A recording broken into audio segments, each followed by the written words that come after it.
Ndugu mtazamaji wa Pacha wa Sifa Channel, nikukaribisha sana mtazamaji wangu katika mwendelezo wa maisha ya shujaa mpambanaji Sifa Bonaventure Bujune.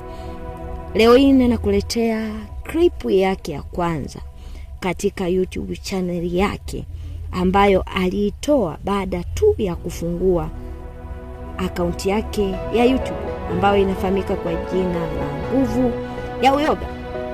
Klipu hii alichonishangaza zaidi ni ujasiri wake na moyo wake kuona iko haja ya kuomba kabla ya kuendelea na vitu vingine.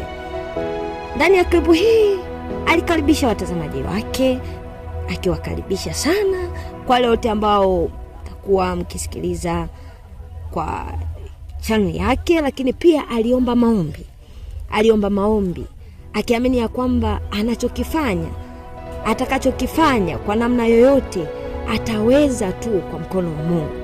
Ataweza kufanikisha, ataweza kutoa chochote, hata akaeleweka ni kwa msaada wa Mungu zaidi.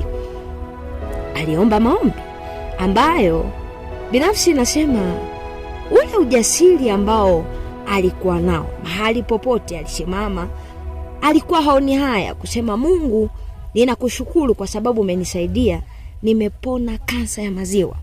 Ninakushukuru Mungu kwa sababu umenisaidia, umetuliza mwili wangu, umetuliza akili yangu, fahamu zangu. Ni vitu ambavyo shujaa mpambanaji Sifa Bonaventure Bujune kwenye klipu yake ya kwanza alivyoongelea. Lakini pia katika kumaliza kwake alikuwa anapenda kusema, mtoto wa Simba ni Simba mara nasa. Amen. Tuonane wakati mwingine.